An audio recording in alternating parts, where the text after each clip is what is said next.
بسم الله الرحمن الرحيم. السلام عليكم ورحمة الله وبركاته. السلام أصحابي هقادن وح عنكو قلمين إلهي وكو قيمي بني آدمك ودهي ولقد كرمنا بني آدم أعطها أديه وإلهي وكو عسي هقادن وح عنكو قلمين وح والبقي هذان هقادن هذان جور هذان شقو هذا وحاسقن هذان صاحبه وحاسقن وحوا إرساخد ورزقنا samada laga soo qeybi ilaahay balan uu kaaga qaaday risqaaga inuu ku siinaayo ilaahay muxuu balan kaaga qaaday asagoon ku qasbaneen inuu balan ku qaado muxuu balan kaaga qaaday in qalbigaaga uu deganaan dareemo in aadan sababta risqigaaga darteed aadan isku duleenin in sababta arsaaqadaada darteeda aadan isku bahdilin aadan u qaadanin wax aan ku qalmin aadan isku raqaysanin aadan qiimahaaga hoos u dhigin mar walbo qiimaad leedahay xasuuso marka aad la kulantid ama aad aragtid dad ku raqaysinaayo ama qiimahaaga hoos u dhigaayo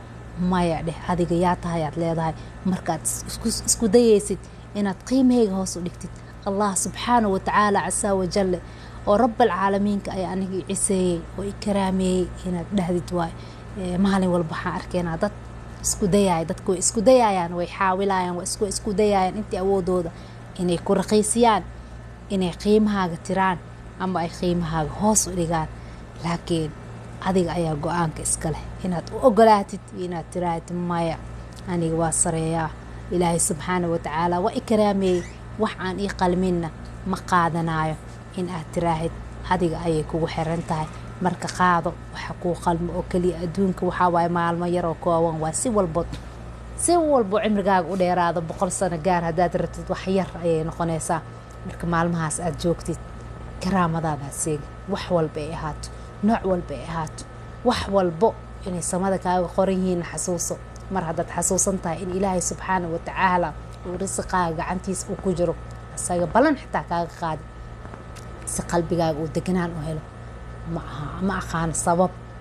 ay tahay inaad isku dulaysid sabab ay tahay inaad isku raqaysid sabab ay tahay inaad hoos isku dhigtid hoosa isku dhigin haddii ay dhacday hadda ka hor inaad hoos isku dhigtay ama aad israqaysisay wax barabaleen ma lahan qaladaadka aad wax ku baran lahayd waay hadda ay wixii ka dambeeyay bilow bog cusub fur bog cusub ama baal cusub ku qor nolosha inay tahay bilow maanta wixii ka dambeeyay aad tahay bini aadamka ilaahay karaameeyey aanad u ogolaanaynin inuu qofna karaamo tiro inuu qofna hooseysiiyo inuu qofna maxay ahayd qiimihiisa qiimo aan ahayn oo siiyo adigana ha qaadanin wax aan ku qalmin naftaadana ha u quurin